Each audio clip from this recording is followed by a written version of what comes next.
previous lecture we studied conditional permutation. Today we will study circular permutation. What is circular permutation? The concept of arranging is n number of various objects around a circle is known as circular permutation. Circle के अंदर अगर हम arrangement करेंगे उसे हम कहेंगे circular permutation. In circular arrangement, place of one object decided and then the other objects are arranged with reference to that object. जब circle हम बनाते हैं एक उसको जो है उसको डिसाइड कर लिया कि यहाँ से हमें सर्कल बनाना है और उसके बाद में सर्कल के उसमें उनको अरेंज कर देते हैं. Suppose n things are to be arranged in a circle. Out of these n things, place of one object at congruent place, remaining n minus 1 things are arranged with respect to this. Whole total number of way are n minus 1. Thus, for n things, the number of circular permutation is n minus 1. If clockwise and anti-clockwise permutation are taken as same, thus उस case में क्या हो जाएगा 1/2 n minus 1 factorial will be permutation. ठीक है ना. तो इसके अंदर हो गया कि एक के हमने क्या किया, एक डिसाइड कर लिया कि यहाँ से हमें करना है और उसके अकॉर्डिंगली हम सर्कल के अंदर अरेंज कर देते हैं. जैसे एक एग्जांपल लेते हैं कि इसमें ये in how many ways can a garland with 20 flowers can be made. 20 फूलों से कैसे जो है कितने तरीके हैं कि 20 आपके पास में फूल है तो माला बन जाए आपकी. तो इसमें तरीके क्या कितने होंगे, आप इसमें माला के लिए बना के क्लॉकवाइज भी बना सकते हो, एंटी क्लॉकवाइज भी बना सकते हो. तो इसके लिए हम क्या लिखेंगे formula 1/2 n minus 1 factorial.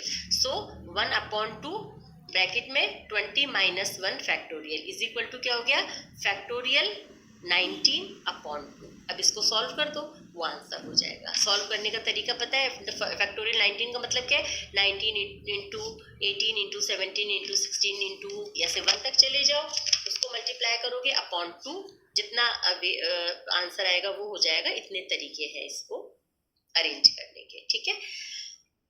Second example हम लेते हैं. इसके अंदर in how many ways 9 people can be seated around a round table. एक राउंड टेबल पे उसमें बैठना है और उसके अंदर जो है कितने तरीके हैं कि 9 पीपल्स उसमें बैठ सकते हैं. सो 1 person will be given a definite place and remaining 8 will be arranged in n minus 1 factorial is equal to 9 minus 1 factorial is equal to ये हो गया 8 फैक्टोरियल. इसे सॉल्व करेंगे 8 इंटू 7 इंटू 6 इंटू 1 तक. इसे सॉल्व करेंगे तो इसका आंसर आ जाता है 40320. ठीक है ना. तो ये है आपका सर्कुलर परम्यूटेशन. ठीक है. तो आगे समझ में. उसके बाद में हम देखते हैं नेक्स्ट टॉपिक कॉम्बिनेशन क्या होता है. कॉम्बिनेशन मतलब है संचय. अभी हमने पढ़ा था परम्यूटेशन यानी क्रमचय. अब दोनों में अंतर क्या है इसे बस ध्यान से समझना है आपको. कॉम्बिनेशन मीन्स क्या है, from the given number of objects different group of objects formed by taking all और some of them together is called the combination. ठीक है. This number is denoted by NCR. C combination हो गया. NCR is equal to क्या हो गया factorial n upon factorial r factorial n minus r. है ना. यहाँ पर ये जो c है ये कॉम्बिनेशन है. इसका मतलब क्या है, n असमान वस्तुओं में से कुछ को या सभी को लेकर जो भिन्न भिन्न वर्ग या चयन प्राप्त होते हैं उनमें से प्रत्येक को उन वस्तुओं का संचय कहते हैं. माना ABC, जैसे इसको हम जैसे इसको पहले एग्जांपल लेते हैं उससे और क्लियर हो जाएगा. माना ABCD 4 वस्तुएं हमारे पास में, जिनमें से एक समय में 3 चुनी जाती है. तो निम्न संभव संचय और क्रमचय बनेंगे. देखो अब इसमें क्या है कि ABCD 4 है. अब हम इनके कितने 3 लेनी है, हमें 3 को चुनना है. तो हमारे पास में मतलब इसको देखो एक बार दोबारा देखते हैं कि हमारे पास में ABCD 4 है चीज़ें, है ना. हमें 3 एट ए टाइम हम उसमें के चुन के 3 लेकर के और हमें कॉम्बिनेशन बनाने हैं. तो हम क्या करेंगे कि ABCD में से पहले ABC का एक हो गया, एक ABD का हो गया, एक ACD हो गया या BCD हो गया, यानी 4 तरह से हम कॉम्बिनेशन बना सकते हैं। ये तो होता है आपका कॉम्बिनेशन, ठीक है। इसके अंदर क्या परम्यूटेशन क्या होगा, परम्यूटेशन से इसमें क्या अंतर है कि परम्यूटेशन में जैसे ABC है, इसमें हम आंतरिक चेंजेस कर सकते हैं कि जैसे सबसे पहले ABC लिखा, हम इसको ACB भी लिख सकते हैं, BAC भी लिख सकते हैं, BCA भी लिख सकते हैं, CAB भी लिख सकते हैं या CBA भी लिख सकते हैं। तो ये जो अरेंजमेंट है, आंतरिक अरेंजमेंट जो है, जिनको हम इस तरह से लिख सकते हैं, ये कहलाता है परम्यूटेशन, यानी क्रमचय कहलाता है, ठीक है। जबकि जो हमने कॉम्बिनेशन बना लिया, एक बना लिया संचय कि भाई हाँ हम इसको इससे रिप्रेजेंट कर सकते हैं, तो हमने ABC से कर दिया, ठीक है। तो इस ABC को हम इतने तरीके से लिख सकते हैं, इसकी चेंज इनको इस तरह से कर सकते हैं, तो ये तो परम्यूटेशन हो गया, ये संचय हो गया। अब ABC है, हम इसको ABD लिख सकते हैं, ABD एक लिख सकते हैं, 4 है तो हमें 3 को लेना है, हमने इसमें ABD को ले लिया। अब इसके परम्यूटेशन जो क्या हो जाएगा, ABD हो गया, ADB, BAD, BDA, DAB, DBA, इस तरह से लिख सकते हैं। तो ये हो गया आपका क्रमचय। ACD जो हमने कॉम्बिनेशन लिया है उसका परम्यूटेशन हो जाएगा ACD, ADC, CAD, CDA, DAC, DCA। और सिमिलरली एक कॉम्बिनेशन जो हमारे पास में BCD है उसका हम परम्यूटेशन बना देते, परम्यूटेशन जो है इस तरह से हो जाएगा BCD, BDC, CBD, CDB, DBC, DCB। तो इस तरह से हम देखते हैं कि हमने जो ABCD 4 चीज चुनी है, 4 जो वस्तु है हमारे पास में, और एक समय में हमने 3 को लिया है, तो हमारे पास में 4 तो कॉम्बिनेशन बनते हैं और ये टोटल 24 जो है वो हमारे पास में परम्यूटेशन आ जाते हैं, ठीक है। अब देखिए कॉम्बिनेशन के क्या रूल होते हैं। रूल फर्स्ट है कि NCR, ठीक है, ये इज इक्वल टू होता है factorial R into NPR। C combination है, P परम्यूटेशन है, ठीक है। रूल सेकंड क्या है, NCR is equal to NC नीचे N माइनस R, इसके बराबर होता है। रूल थर्ड है NCR इज इक्वल टू किसके बराबर होता है, N minus R plus 1 upon R NCR minus 1, ठीक है। रूल 4 है NCR प्लस NCR माइनस 1, ये इज इक्वल टू किसके बराबर होता है, N प्लस 1 CR के बराबर होता है। और रूल 5 है आपका NCN इज इक्वल टू किसके बराबर होता है, NC0 इज इक्वल टू 1 के बराबर होता है। अब देखो ये रूल्स हमारे इनको फॉलो करते हुए हम न्यूमेरिकल सॉल्व करते हैं। हमारे पास में एक एग्जांपल है, if 25CR is equal to 25CR plus 5 then calculate the value of R, ठीक है। अब हमने यहाँ पर ये देखो 20 न्यूमेरिकल लिख लिया, इसका सोल्यूशन देखते हैं।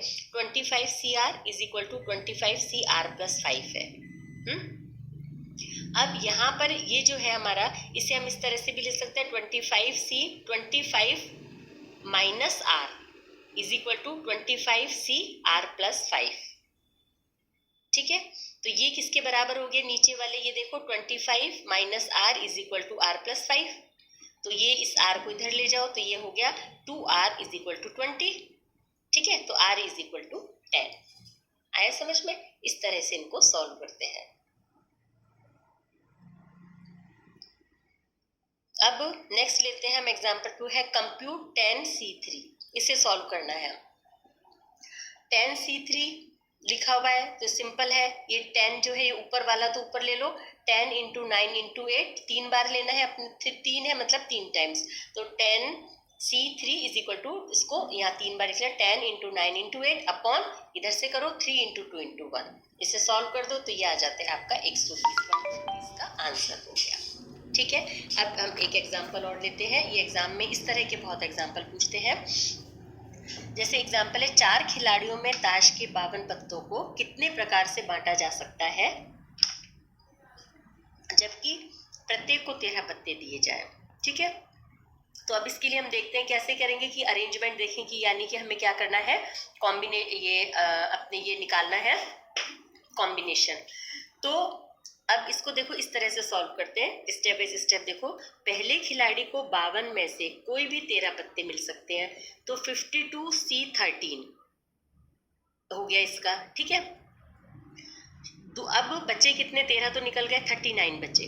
39 पत्तों में से दूसरे खिलाड़ी को 13 पत्ते मिलेंगे, तो उसको इस तरह से बांटा जा सकता है 39C13, ठीक है। अब 13 सेकंड को बांट दिया, अब तीसरे खिलाड़ी को क्या होगा, कितने बचे, 26। उन 26 में से 13 पत्ते जाएंगे, तो इसी तीसरा खिलाड़ी 26C13 प्रकार से पत्ते ले सकता है। और चौथा खिलाड़ी क्या होगा, 26 में से 13 भी चले गए, तो 13C13 प्रकार से 13 पत्ते ले सकता है। यानी हमारे पास में अभिष्ट संख्या जो है वो क्या आ गई, इसे हमने लिख लिया 52C13 into 39C13 into 26C13 into 13C13, ठीक है। अब देखो, इसे सॉल्व करने का तरीका क्या है, 52C13 को हम क्या लिख सकते हैं, 52 फैक्टोरियल अपॉन 13 फैक्टोरियल, और इधर से लेंगे ये हो जाएगा ना आपके n-1, 52 माइनस 13 हो गया तो 39। तो ये फर्स्ट इसकी वैल्यू तो हो गई 52 factorial upon 13 factorial 39 factorial into 39C13 को सॉल्व करेंगे तो ये हो गया 39 फैक्टोरियल अपॉन 39 में से 13 गए तो 26 बच गए, तो ये हो गया 13 factorial 26 factorial into 26 factorial upon 13 factorial, 26 में से 13 गए वापस 13 फैक्टोरियल, ठीक है, इंटू 13 फैक्टोरियल अपॉन ये 13 फैक्टोरियल, और ये कितना बच जाएगा 0, 13 माइनस 13 0 हो गया तो 0 फैक्टोरियल। तो अब यहाँ पर देखो ये जो 39 26 26 13 13 कैंसिल आउट हो गए, काट दो, तो आपके पास में क्या बचा यहाँ पर 52 factorial upon 13 factorial 13 factorial 13 factorial 13 factorial, clear, यानी is equal to 52 factorial upon 13 factorial की पावर 4। अब इनको ये आंसर आपका हो गया, आगे समझ में। इसका एक एग्जाम्पल और छोटा सा ले लेते हैं, इस तरह से भी पूछते हैं। देखो, 16 खिलाड़ियों में से 11 खिलाड़ियों की कितनी प्रकार की टीमें बनाई जा सकती है। तो अब इसमें आपको रूल बताया था, जिसमें आपके ये है रूल नंबर 2 कि NCR is equal to N-R, ठीक है, ये है। तो अब इसमें क्या हो गया 16C11 है ना, 16 खिलाड़ियों में से 11 खिलाड़ियों वाली देखनी है, तो 16CR इज इक्वल टू किसके बराबर हो जाएगा, 16C n-r कर दो तो 5 हो गया, 16 माइनस 11 तो 5 बच गए, यानी 16C11 is equal to 16C5, ठीक है। तो अब आप इसमें क्या करोगे, यहाँ पर इसको 5 यानी ये इसके बराबर हो गया, तो यहाँ ऊपर क्या हो गया 16 इंटू 15 इंटू 14 इंटू 13 इंटू 12, 5 बार लिख कर 5 हो गए, अपॉन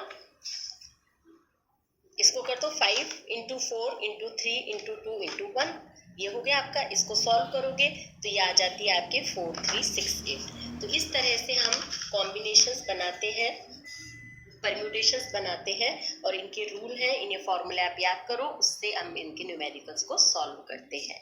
अब नेक्स्ट लेक्चर में हम पढ़ेंगे probability. Okay, thank you, have a nice day.